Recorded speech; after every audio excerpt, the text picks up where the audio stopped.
1절부터 14절까지 율법에 순종했을 때 받게 될 복에 대해 모세가 먼저 말씀했죠. 그리고 나서 오늘 본문은 율법에 불순종했을 때 이스라엘 백성들이 받게 될 징계, 본문에는 저주라는 말이 나와 있는데 사실은 징계지요. 본문을 우리가 긴 분량의 말씀 읽으셨는데 새벽 시간이니까 짧게 묵상하겠습니다. 근데 이 본문 들어가기 전에 우리가 먼저 성경에서 말씀하는 고통, 징계, 시련, 저주에 대한 차이점을 좀 이해를 하고 넘어가는 게 말씀 묵상하는데 좀 도움이 될 것 같아요. 고통은 말 그대로 삶에 어려움이 생기는 거죠. 사람은 나면서부터 죽을 때까지 크고 작은 고통들을 다 겪고 살지요. 정신적, 육체적, 또 경제적, 그 경중의 차이나 모양의 형태의 차이는 있어도 평생 동안 고난 없이 사는 사람은 세상에 없습니다. 이유가 뭘까요? 근원적인 죄 때문이죠. 하나님께서 인간을 처음 창조하셨을 때에는 인간에게 고통, 아픔이 존재하지 않았습니다. 그러나 아담의 범죄 이후에 인간은 고통하는 존재가 된 것입니다. 징계, 시련, 저주는 겉으로 드러나는 어떤 현상적인 면만 보면 거기서 거기인 것 같아요. 비슷비슷하죠. 다 고통을 동반하죠. 아프고 견디기 참 어렵습니다. 그러나 같은 고통이라도 차이가 있습니다. 징계는 주의 백성들이 불순종했을 때, 여기서 중요한 말은 주의 백성들, 하나님의 백성들, 하나님의 자녀들이 불순종했을 때 당하는 것이 징계라는 거예요. 하나님이 원하시는 길이 아니라 잘못된 길로 가고 있을 때 그를 돌이키기 위한 채찍질이 징계입니다. 채찍에 맞으면 아플까요? 안 아플까요? 아프죠. 매우 아프죠. 반면에 시련은 하나님의 뜻대로 살아가는 자들에게 임하는 하나의 연단입니다. 몇 번의 담금질을 했느냐에 따라서 쇠의 강도와 질이 달라지는 것처럼 더 큰 그릇, 더 높은 인격과 품성을 갖춘 믿음의 사람 되게 하시고자 하시는 하나님의 훈련의 방편이죠. 그러므로 믿음의 사람에게 있어서 시련은 기쁨이고 축복이고 감사의 제목인 것입니다. 저는 저와 여러분이 시련을 당할지언정 징계의 채찍질은 당하지 않게 되기를 주님의 이름으로 소망하고 축복합니다. 같이 아픈 거예요. 같이 고통스러운 거예요. 그런데 고통의 근원인 시작이 다 달라요. 또 질도 다른 것입니다. 성경에서 저주는 하나님을 믿지 않음으로 인해서 구원받지 못하고 멸망길로 가고 마는 것, 그것이 저주입니다. 진짜 저주. 그런 의미에서 오늘 이스라엘 백성들에게 모세가 말씀하고 있는 저주는 그 저주라기보다는 징계의 의미가 강하다고 이렇게 보아야 되는 것이죠. 그러므로 하나님에게 백성들에게 징계는 있을지언정 저주는 없는 것입니다. 특별히 오늘 본문에서 저주에 해당되는 히브리어를 메에라라고 하는 단어를 썼는데 이 히브리어 메에라는 저주 멸망의 개념보다는 축복의 반대 개념으로 이렇게 사용되는 그런 말입니다. 하나님의 은혜가 끊겨진 상태, 하나님의 축복이 끊겨진 상태, 그 상태를 메에라, 오늘 우리가 읽은 성경 말씀에서는 저주라고 이렇게 해석한 것입니다. 모세가 백성들에게 너희들 율법 따르지 않고 불순종하면 저주받을 것이다 이렇게 구절절마다 이렇게 나오지 않습니까? 원래 의미대로 하면 너희들 율법 따르지 않으면 너희 삶 가운데 하나님께서 주시는 복이 다 끊긴다. 하나님께서 너희들에게 은혜 베풀어 주셔서 이렇게 너희들이 살고 있는데 그 은혜 다 끊긴다. 그런 뜻이에요. 자, 저주에 대한 이러한 의미를 잘 깨닫고 오늘 본문 말씀을 우리가 간략하게 살펴보시면 긴 분량의 말씀이지만 내용상으로는 크게 두 부분으로 나눌 수 있습니다. 15절부터 19절까지는 개인이 받는 율법 불순종했을 때, 하나님의 명령 따르지 않고 어겼을 때 한 개인이 받는 그런 징계, 채찍, 저주의 내용이죠. 또 20절부터 68절까지는 이스라엘 백성 전체에 대한 그런 내용입니다. 여러분, 말씀에 불순종하면서 살면 한 개인도 또 가정 공동체도 나라와 민족이라 할지라도 하나님의 은혜가 다 끊기는 거예요.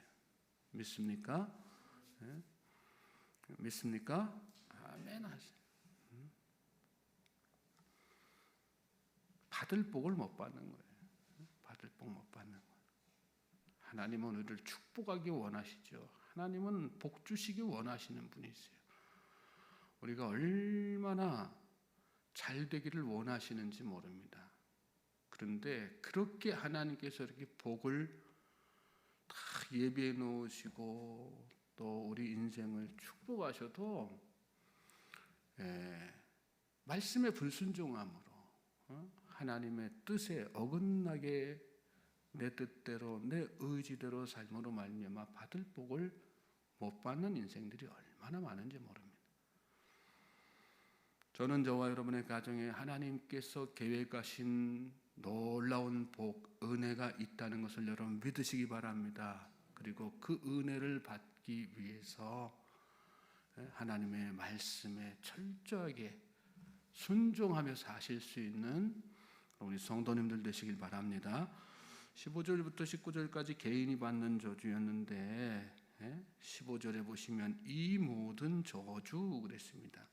이 모든 저주라는 얘기는 뭐예요? 삶의 전 영역에서 앞에서 축복에 대한 말씀을 하실 때에도 삶의 전 영역에 하나님의 축복이 순종하는 사람에게 그렇게 임한다 그랬는데 마찬가지로 불순종하면 삶의 전 영역에서 하나님의 그 예비하신 은혜와 축복들이 다 끊어지는 안타까운 일들이 생긴다는 거예요.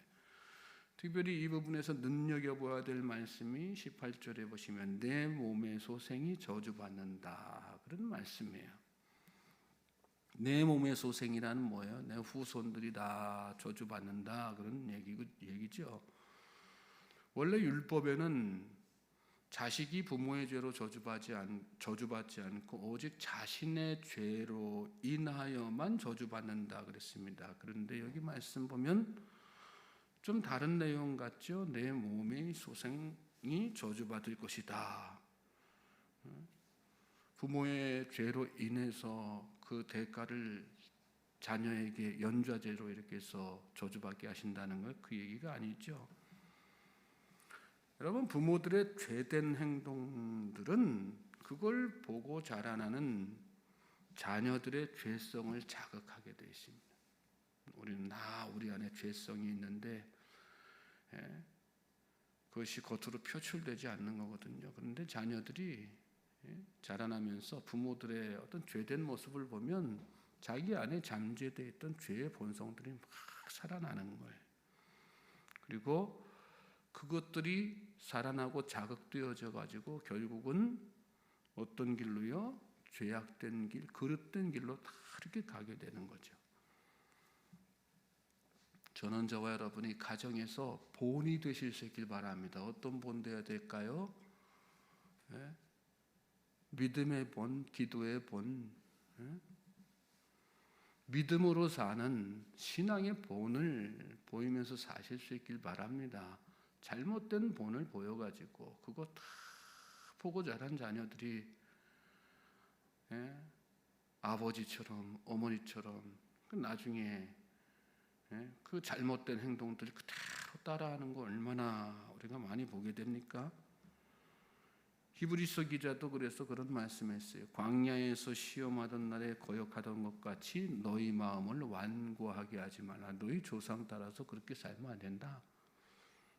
너희 조상들이 광야에서 너희 조상들이 광야에서 왜 그렇게 40년 동안 방황하고 고통하고 또 결국은 가나안 땅에 딱 들어가지 못하고 광야에서 죽고 말았냐? 하나님 앞에 불순종하고 거역했기 때문 아니냐? 너희들이 지금 그런 모습 본받아서는 안 된다. 자녀들은요, 부모 보고 자라나고 커서는 자라나면서 본 그대로 따라합니다.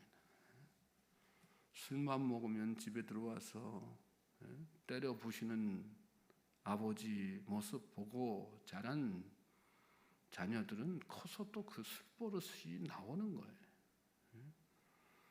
항상 자녀 앞에서 여러분 신앙의 올바른 모습을 본보일 수 있는, 그래서 하나님의 은혜가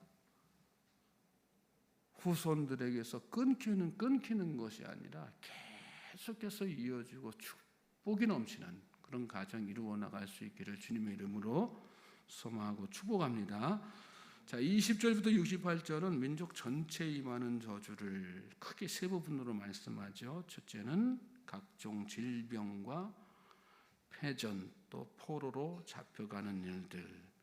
20절로 28절 보면 여러 종류의 질병들이 나오죠. 정신적인 질병, 육체적인 질병, 별의별 질병까지 다 여기 말씀에 나와요. 전염병들까지도 다 나오고,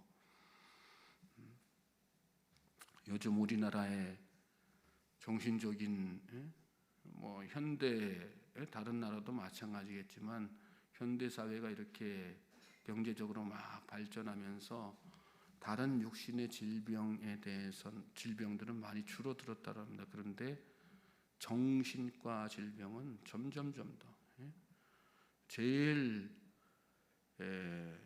잘 되는 병원 진료과가 정신과하고 피부과라고 그러더라고요. 외모를 중시하니까 피부과, 성형외과 이런 것들이 잘 되는 거고요. 그 다음에 정신적으로 다 마음의 질병을 끌어안고 사니까 삶은 경제적으로는 윤택하고 풍부해졌는데 마음속은 다 결핍을 느끼는 거죠. 그런 나라가 여러분 어떤 나라예요? 왜 그런 일이 일어났을까요? 왜 그런 일들이 일어나고 있을까요? 과거에 비해서 지금 우리가 과거 우리 신앙의 선조들의 신앙 따라가지 못하기 때문에 그런 거 아니겠어요? 우리 권사님 때 그 위에 연배 때의 신앙인의 모습, 신앙의 모습들을 지금 젊은 사람들이 따라가지 못합니다. 그러니까 하나님의 은혜가 다 끊기는 거예요. 점점. 저는 저와 여러분이 책임감 가질 수 있길 바랍니다. 나라와 민족을 은혜 넘치는 나라와 민족으로 이끌어갈 책임 우리에게 다 있어요. 믿는 자들이 정신 바짝 차려야 됩니다. 바로 서서 바른 믿음 가지고 하나님 앞에 정말 순종하는 마음으로 말씀대로 사는 주변 사람들에게 또 가정에서 자녀들에게 다 그런 본을 보이면서 살아야죠. 그렇게 믿음의 삶을 내가 먼저 자라갈 때 나라와 민족이 그 영향력으로 그런 사람들이 곳곳에서 일어날 때 그 영향력으로 나라와 민족이 은혜 넘치고 하나님의 복이 넘치는 그런 나라 되는 거 아니겠습니까? 38절로 46절에는 생산물의 핍절, 국가적인 세태 이런 것들에 대해서 쭉 열거했어요. 국가 경제 위기가 온다는 거예요. 위기가 온다는 거예요. 저는 정말 이 나라 이 민족 걱정됩니다. 우리나라가 정말 얼마나 많이 걱정되는지 모릅니다. 되어지는 일들 보고 일어나는 현상들 바라보면 정말 믿는 자들이 정신 바짝 차리고 깨어서 기도해주고 하나님 앞에 부르짖어야 되고 삶의 자리에서 정말 바른 믿음 가지고 살아야 되거든요. 세 번째로 47절로 57절까지 말씀. 또 그 뒤에 60절까지 말씀 쭉 이어지는 말씀에 빈곤이 생기고 또 적들이 침입하는 어떤 전쟁의 위기, 안보의 위기가 오게 되죠. 그리고 각종 질병, 결국은 국가가 멸망하는 것까지. 그러니까 하나님 떠나 살면, 하나님의 말씀에 불순종하면서 살면 민족이라도 나라라도 결국 멸망길로 치달을 수밖에 없다고 하는 거. 하나님의 복이 다 끊기고 은혜가 다 끊기면 그렇게 예전에는 잘 살았는데 그 근저에 기저에 보면 기독교 신앙이 바탕으로 되어 있었거든요. 그런데 어느 순간 그 사회가 무신론화되고 공산화되고 막 이렇게 하면서 하나님 다 떠나는 그런 국가와 민족, 지금은 너무나 또 어렵게 기근 속에 허덕이면서 사는 나라와 민족의 선례들을 우리가 조금만 관심 가지고 바라보면 다 이렇게 발견하고 깨달을 수 있습니다. 우리나라와 민족도 마찬가지입니다. 지금 세계 10대 경제대국이라서 안심할 필요 없어요. 하나님을 떠난 민족은 언제라도 망할 수밖에 없는 것입니다. 그런 생각을 잘 깨닫고 이 새벽에, 오늘 이 새벽에 무거운 말씀이지만 정말 하나님의 말씀에 우리가 정말 새벽을 깨우는 믿음의 사람으로서 귀를 열고 책임감을 가지고 이 새벽에 정말 나 자신을 위해서, 가정을 위해서, 자녀들을 위해서, 또 나라와 민족을 위해서 열심히 기도하실 수 있길 바랍니다. 말씀에 순종하는 제가 되게 해달라고, 먼저 말씀에 분을 보일 수 있는 제가 되게 해달라고, 우리 가정의 자녀들이 정말 말씀에 순종하면서 사는 그런 자녀들 되게 해달라고 기도하십시오. 그리고 이 나라 이 민족이 말씀으로 하나 되는, 말씀으로 통일되는 그런 나라와 민족 되게 해달라고 여러분 기도하실 수 있기 바랍니다. 하나님께서 역사하실 줄로 믿습니다.